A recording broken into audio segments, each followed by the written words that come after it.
شروع اللہ کا نام لے کر جو بڑا مہربان نہایت رحم والا ہے۔ حامیم، اس کتاب کا اتارا جانا اللہ کی طرف سے ہے جو زبردست ہے، دانا ہے، جو گناہ بخشنے والا اور توبہ قبول کرنے والا، سخت عذاب دینے والا ہے، صاحب کرم ہے۔ اس کے سوا کوئی معبود نہیں، اسی کی طرف لوٹ کر جانا ہے۔ اللہ کی آیتوں میں وہی لوگ جھگڑتے ہیں جو کافر ہیں، تو ان لوگوں کا شہروں میں چلنا پھرنا تمہیں دھوکے میں نہ ڈال دے۔ ان سے پہلے نوح کی قوم اور ان کے بعد اور امتوں نے بھی پیغمبروں کی تکذیب کی، اور ہر امت نے اپنے پیغمبر کے بارے میں یہی قصد کیا کہ اس کو پکڑ لیں اور بیہودہ شبہات سے جھگڑتے رہے کہ اس سے حق کو زائل کر دیں، تو میں نے ان کو پکڑ لیا، سو دیکھ لو میرا عذاب کیسا ہوا۔ اور اسی طرح کافروں کے بارے میں بھی تمہارے پروردگار کی بات پوری ہو چکی ہے کہ وہ اہل دوزخ ہیں۔ جو لوگ عرش کو اٹھائے ہوئے اور جو اس کے گردا گرد حلقہ باندھے ہوئے ہیں یعنی فرشتے، وہ اپنے پروردگار کی تعریف کے ساتھ تسبیح کرتے رہتے ہیں اور اس پر ایمان رکھتے ہیں، اور مومنوں کے لیے بخشش مانگتے رہتے ہیں کہ اے ہمارے پروردگار، تیری رحمت اور تیرا علم ہر چیز کو سموئے ہوئے ہے، تو جن لوگوں نے توبہ کی اور تیرے رستے پر چلے ان کو بخش دے اور دوزخ کے عذاب سے بچا لے۔ اے ہمارے پروردگار، ان کو ہمیشہ رہنے کی بہشتوں میں داخل کر جن کا تو نے ان سے وعدہ کیا ہے، اور جو جو ان کے باپ دادوں اور ان کی بیویوں اور ان کی اولاد میں سے نیک ہوں ان کو بھی۔ بے شک تو غالب ہے، حکمت والا ہے۔ اور ان کو بری حالتوں سے بچائے رکھیو، اور جس کو تو اس روز بری حالتوں سے بچا لے گا تو نے بے شک اس پر مہربانی فرمائی، اور یہی بڑی کامیابی ہے۔ جن لوگوں نے کفر کیا ان سے پکار کر کہہ دیا جائے گا کہ جب تم دنیا میں ایمان کی طرف بلائے جاتے تھے اور مانتے نہیں تھے تو اللہ اس سے کہیں زیادہ بیزار ہوتا تھا جس قدر تم اپنے آپ سے بیزار ہو رہے ہو۔ وہ کہیں گے کہ اے ہمارے پروردگار، تو نے ہم کو 2 دفعہ بے جان کیا اور 2 دفعہ جان بخشی، ہم کو اپنے گناہوں کا اقرار ہے، تو کیا نکلنے کی کوئی سبیل ہے؟ یہ اس لیے کہ جب تنہا اللہ کو پکارا جاتا تھا تو تم انکار کر دیتے تھے، اور اگر اس کے ساتھ شریک مقرر کیا جاتا تھا تو مان لیتے تھے۔ سو حکم تو اللہ ہی کا ہے جو بلند و بالا ہے، بڑا ہے۔ وہی تو ہے جو تم کو اپنی نشانیاں دکھاتا ہے اور تم پر آسمان سے رزق اتارتا ہے، اور نصیحت تو وہی حاصل کرتا ہے جو اس کی طرف رجوع کرتا ہے۔ تو اللہ کی عبادت کو خالص کر کے اسی کو پکارو، اگرچہ کافر برا ہی مانے۔ وہ مالک درجات عالی اور صاحب عرش ہے، اپنے بندوں میں سے جس کو چاہتا ہے اپنے حکم سے وہی بھیجتا ہے تاکہ ملاقات کے دن سے ڈرائے۔ جس روز وہ نکل پڑیں گے ان کی کوئی چیز اللہ سے مخفی نہ رہے گی۔ سوال ہوگا آج کس کی حکومت ہے؟ جواب ملے گا اللہ کی، جو اکیلا ہے، بڑا زبردست ہے۔ آج کے دن ہر شخص کو اس کے اعمال کا بدلہ دیا جائے گا، آج کسی کے حق میں بے انصافی نہیں ہوگی۔ بے شک اللہ جلد حساب لینے والا ہے۔ اور ان کو قریب آنے والے دن سے ڈراؤ جبکہ دل غم سے بھر کر گلوں تک آ رہے ہوں گے۔ ظالموں کا کوئی دوست نہیں ہوگا اور نہ کوئی سفارشی جس کی بات قبول کی جائے۔ وہ آنکھوں کی خیانت کو جانتا ہے اور جو باتیں سینوں میں پوشیدہ ہیں ان کو بھی، اور اللہ سچائی کے ساتھ فیصلہ فرماتا ہے، اور جن کو یہ لوگ پکارتے ہیں وہ کچھ بھی فیصلہ نہیں کر سکتے۔ بے شک اللہ سننے والا ہے، دیکھنے والا ہے۔ کیا انہوں نے زمین میں سیر نہیں کی تاکہ دیکھ لیتے کہ جو لوگ ان سے پہلے تھے ان کا انجام کیسا ہوا؟ وہ ان سے زور اور زمین میں نشانات بنانے کے لحاظ سے کہیں بڑھ کر تھے، تو اللہ نے ان کو ان کے گناہوں کے سبب پکڑ لیا، اور ان کو اللہ کے عذاب سے کوئی بھی بچانے والا نہ تھا۔ یہ اس لیے کہ ان کے پاس پیغمبر کھلی دلیلیں لاتے تھے تو وہ کفر کرتے تھے، سو اللہ نے ان کو پکڑ لیا۔ بے شک وہ صاحب قوت ہے، سخت عذاب دینے والا ہے۔ اور ہم نے موسیٰ کو اپنی نشانیاں اور دلیل روشن دے کر بھیجا، یعنی فرعون اور حامان اور قارون کی طرف، تو ان لوگوں نے کہا کہ یہ تو جادوگر ہے، جھوٹا۔ غرض جب وہ ان کے پاس ہماری طرف سے حق لے کر پہنچے تو وہ کہنے لگے کہ جو لوگ اس کے ساتھ اللہ پر ایمان لائے ہیں ان کے بیٹوں کو قتل کر دو اور بیٹیوں کو زندہ رہنے دو۔ اور کافروں کی تدبیریں بے ٹھکانے ہوتی ہیں، اور فرعون بولا کہ مجھے چھوڑو کہ موسیٰ کو قتل کر دوں اور وہ اپنے پروردگار کو بلا لے، مجھے ڈر ہے کہ وہ کہیں تمہارے دین کو نہ بدل دے۔ یا ملک میں فساد نہ پیدا کر دے۔ اور موسیٰ نے کہا کہ میں ہر متکبر سے جو حساب کے دن یعنی قیامت پر ایمان نہیں لاتا اپنے اور تمہارے پروردگار کی پناہ لے چکا ہوں۔ اور فرعون کے لوگوں میں سے ایک مومن شخص جو اپنے ایمان کو پوشیدہ رکھتا تھا کہنے لگا، کیا تم ایسے شخص کو قتل کرنا چاہتے ہو جو کہتا ہے کہ میرا پروردگار اللہ ہے اور وہ تمہارے پاس تمہارے پروردگار کی طرف سے نشانیاں بھی لے کر آیا ہے؟ اور اگر وہ جھوٹا ہوگا تو اس کے جھوٹ کا ضرر اسی کو ہوگا، اور اگر سچا ہوگا تو کوئی سا عذاب جس کا وہ تم سے وعدہ کرتا ہے تم پر واقع ہو کر رہے گا۔ بے شک اللہ اس شخص کو ہدایت نہیں دیتا جو حد سے گزرنے والا ہے، بڑا جھوٹا ہے۔ اے قوم، آج تمہاری ہی حکومت ہے اور تم ہی ملک میں غالب ہو، لیکن اگر ہم پر اللہ کا عذاب آ گیا تو اس کے دور کرنے کے لیے ہماری مدد کون کرے گا؟ فرعون نے کہا کہ میں تمہیں وہی بات سجھاتا ہوں جو مجھے سوجی ہے اور وہی راہ بتاتا ہوں جس میں بھلائی ہے۔ تو جو مومن تھا وہ کہنے لگا کہ اے قوم، مجھے تمہاری نسبت خوف ہے کہ تم پر دوسری امتوں کی طرح کے دن کا عذاب آ جائے، جیسے نوح کی قوم اور عاد اور سمود اور جو لوگ ان کے بعد آئے ہیں ان کے حال کی طرح تمہارا حال نہ ہو جائے۔ اور اللہ تو بندوں پر ظلم کرنا نہیں چاہتا۔ اور اے قوم، مجھے تمہاری نسبت پکار کے دن یعنی روز قیامت کا خوف ہے، جس دن تم پیٹ پھیر کر قیامت کے میدان سے بھاگو گے، اس دن تم کو کوئی عذاب الہی سے بچانے والا نہ ہوگا، اور جس شخص کو اللہ گمراہ رہنے دے اس کو کوئی ہدایت دینے والا نہیں۔ اور پہلے یوسف بھی تمہارے پاس کھلی باتیں لے کر آئے تھے، تو جو وہ لائے تھے اس کی طرف سے تم برابر شک ہی میں رہے، یہاں تک کہ جب وہ وفات پا گئے تو تم کہنے لگے کہ اللہ ان کے بعد کبھی کوئی پیغمبر نہیں بھیجے گا۔ اسی طرح اللہ اس شخص کو گمراہ رہنے دیتا ہے جو حد سے نکل جانے والا، شک کرنے والا ہو۔ جو لوگ بغیر اس کے کہ ان کے پاس کوئی دلیل آئی ہو اللہ کی آیتوں میں جھگڑتے ہیں، اللہ کے نزدیک اور مومنوں کے نزدیک جھگڑا سخت ناپسند ہے۔ اسی طرح اللہ ہر متکبر سرکش کے دل پر مہر لگا دیتا ہے۔ اور فرعون نے کہا کہ حامان، میرے لیے ایک محل بناؤ تاکہ میں اس پر چڑھ کر رستوں پر پہنچ جاؤں، یعنی آسمان کے رستوں پر، پھر موسیٰ کے معبود کو جھانک کر دیکھ لوں، اور میں تو اسے جھوٹا سمجھتا ہوں۔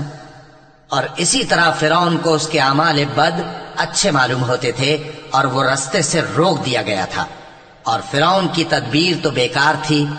اور وہ شخص جو مومن تھا اس نے کہا کہ بھائیو، میرے پیچھے چلو، میں تمہیں بھلائی کا راستہ دکھاؤں گا۔ بھائیو، یہ دنیا کی زندگی چند روز فائدہ اٹھانے کی چیز ہے، اور جو آخرت ہے وہی ہمیشہ رہنے کا گھر ہے۔ جو برے کام کرے گا اس کو بدلہ بھی ویسا ہی ملے گا، اور جو نیک کام کرے گا، مرد ہو یا عورت، جبکہ وہ صاحب ایمان بھی ہو، تو ایسے لوگ بہشت میں داخل ہوں گے، وہاں ان کو بے حساب رزق ملے گا۔ اور اے قوم، میرا کیا حال ہے کہ میں تو تم کو نجات کی طرف بلاتا ہوں اور تم مجھے دوزخ کی آگ کی طرف بلاتے ہو۔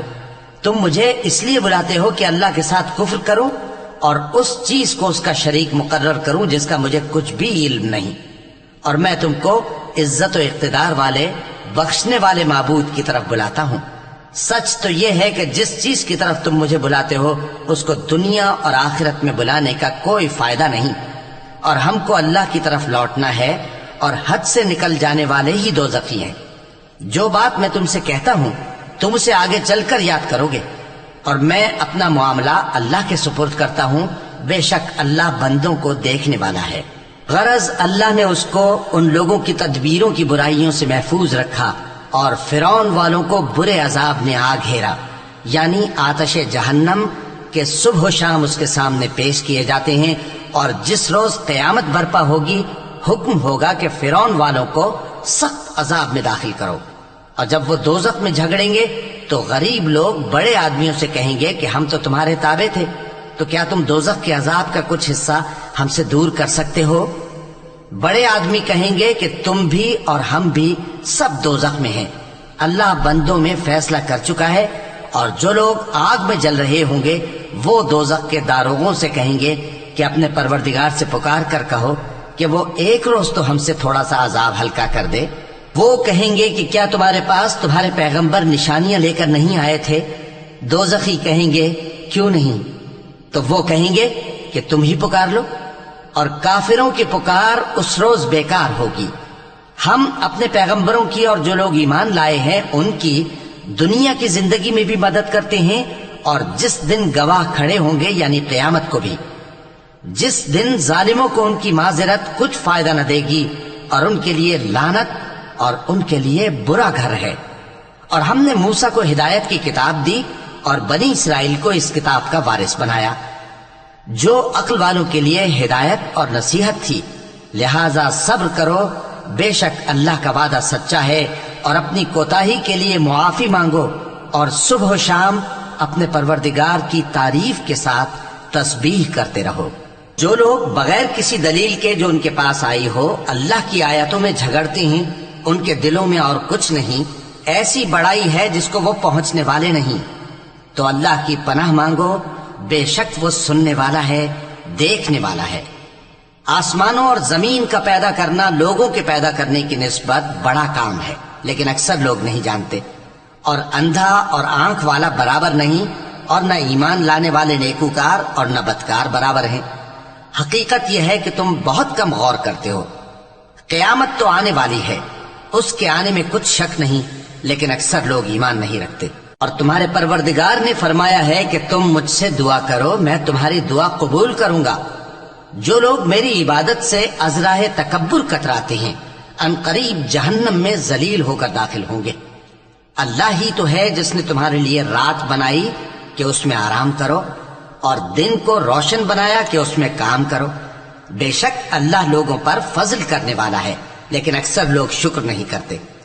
یہی اللہ تمہارا پروردگار ہے جو ہر چیز کا پیدا کرنے والا ہے، اس کے سوا کوئی معبود نہیں، پھر تم کہاں سے بھٹکائے جاتے ہو؟ اسی طرح وہ لوگ بھٹکائے جاتے تھے جو اللہ کی آیتوں سے انکار کرتے تھے۔ اللہ ہی تو ہے جس نے زمین کو تمہارے لیے ٹھہرنے کی جگہ اور آسمان کو چھت بنایا، اور تمہاری صورتیں بنائیں اور صورتیں بھی اچھی بنائیں، اور تمہیں پاکیزہ چیزیں کھانے کو دیں۔ یہی اللہ تمہارا پروردگار ہے، سو اللہ رب العالمین بہت ہی بابرکت ہے۔ وہی زندہ جاوید ہے، اس کے سوا کوئی عبادت کے لائق نہیں، تو اس کی عبادت کو خالص کر کے اسی کو پکارو۔ ہر طرح کی تعریف اللہ ہی کے لیے ہے جو تمام جہانوں کا پروردگار ہے۔ اے نبی کہہ دو کہ مجھے اس بات کی ممانعت کی گئی ہے کہ جن کو تم اللہ کے سوا پکارتے ہو ان کی پرستش کرو، اور میں ان کی پرستش کیسے کروں جبکہ میرے پاس میرے پروردگار کی طرف سے کھلی دلیلیں آ چکی ہیں، اور مجھ کو حکم یہ ہوا ہے کہ پروردگار عالم ہی کا فرما بردار رہوں۔ وہی تو ہے جس نے تم کو پہلے مٹی سے پیدا کیا، پھر نطفہ بنا کر، پھر لوتھڑا بنا کر، پھر تم کو بچہ بنا کر نکالتا ہے، پھر تم اپنی جوانی کو پہنچتے ہو، پھر بوڑھے ہو جاتے ہو، اور کوئی تم میں سے پہلے ہی مر جاتا ہے، اور آخر تم موت کے وقت مقرر تک پہنچ جاتے ہو، اور تاکہ تم سمجھو۔ وہی تو ہے جو زندگی اور موت دیتا ہے، پھر جب وہ کوئی کام کرنا یعنی کسی کو پیدا کرنا چاہتا ہے تو اس سے کہہ دیتا ہے کہ ہو جا، تو وہ ہو جاتا ہے۔ کیا تم نے ان لوگوں کو نہیں دیکھا جو اللہ کی آیتوں میں جھگڑتے ہیں؟ یہ کہاں سے پھیرے جاتے ہیں؟ جن لوگوں نے ہماری کتاب کو اور جو کچھ ہم نے پیغمبروں کو دے کر بھیجا اس کو جھٹلایا، وہ عنقریب معلوم کر لیں گے جبکہ ان کی گردنوں میں طوق اور زنجیریں ہوں گی، وہ گھسیٹے جائیں گے یعنی کھولتے ہوئے پانی میں، پھر آگ میں جھونک دیے جائیں گے۔ پھر ان سے کہا جائے گا کہ وہ کہاں ہیں جن کو تم اللہ کے شریک بناتے تھے یعنی غیر اللہ؟ کہیں گے وہ تو ہم سے جاتے رہے، بلکہ ہم تو پہلے کسی چیز کو پکارتے ہی نہیں تھے۔ اسی طرح اللہ کافروں کو گمراہ رہنے دیتا ہے، یہ اس کا بدلہ ہے کہ تم زمین میں ناحق خوش ہوا کرتے تھے اور اس وجہ سے کہ اترایا کرتے تھے۔ اب جہنم کے دروازوں میں داخل ہو جاؤ، ہمیشہ اسی میں رہو گے، سو متکبروں کا کیا برا ٹھکانہ ہے۔ تو اے پیغمبر صبر کرو کہ اللہ کا وعدہ سچا ہے، پھر اگر ہم تمہیں اس عذاب میں سے کچھ دکھا دیں جس کا ہم ان سے وعدہ کرتے ہیں، یا ہم تمہیں وفات دے دیں، تو بہرحال ان کو تو ہماری ہی طرف لوٹ کر آنا ہے۔ اور ہم نے تم سے پہلے بہت سے پیغمبر بھیجے، ان میں کچھ تو ایسے ہیں جن کے حالات ہم نے تم سے بیان کر دیے ہیں، اور کچھ ایسے ہیں جن کے حالات بیان نہیں کیے۔ اور کسی پیغمبر کو اختیار نہ تھا کہ اللہ کے حکم کے بغیر کوئی نشانی لائے۔ پھر جب اللہ کا حکم آ پہنچا تو انصاف کے ساتھ فیصلہ کر دیا گیا، اور تبھی اہل باطل نقصان میں پڑ گئے۔ اللہ ہی تو ہے جس نے تمہارے لیے چوپائے بنائے تاکہ ان میں سے بعض پر تم سوار ہو اور بعض کو تم کھاتے ہو، اور تمہارے لیے ان میں اور بھی فائدے ہیں، اور اس لیے بھی کہ اگر کہیں جانے کی تمہارے دلوں میں خواہش ہو تو ان پر چڑھ کر وہاں پہنچ جاؤ، اور ان پر اور کشتیوں پر تم سوار ہوتے ہو، اور وہ تمہیں اپنی نشانیاں دکھاتا رہتا ہے، سو تم اللہ کی کن کن نشانیوں کو نہ مانو گے؟ کیا ان لوگوں نے زمین میں سیر نہیں کی تاکہ دیکھتے کہ جو لوگ ان سے پہلے تھے ان کا انجام کیسا ہوا؟ حالانکہ وہ ان سے کہیں زیادہ اور طاقتور اور زمین میں نشانات بنانے کے اعتبار سے بہت بڑھ کر تھے، تو جو کچھ وہ کرتے تھے وہ ان کے کچھ کام نہ آیا۔ اور جب ان کے پیغمبر ان کے پاس کھلی نشانیاں لے کر آئے تو جو علم اپنے خیال میں ان کے پاس تھا اس پر اترانے لگے، اور جس چیز سے تمسخر کیا کرتے تھے اس نے ان کو آ گھیرا۔ پھر جب انہوں نے ہمارا عذاب دیکھ لیا تو کہنے لگے کہ ہم ایک اللہ پر ایمان لائے، اور جس چیز کو ہم اس کا شریک بناتے تھے اس سے منکر ہو گئے۔ پھر جب وہ ہمارا عذاب دیکھ چکے اس وقت ان کے ایمان نے ان کو کچھ بھی فائدہ نہ دیا۔ یہ اللہ کی عادت ہے جو اس کے بندوں کے بارے میں چلی آتی ہے، اور وہاں کافر گھاٹے میں رہ گئے۔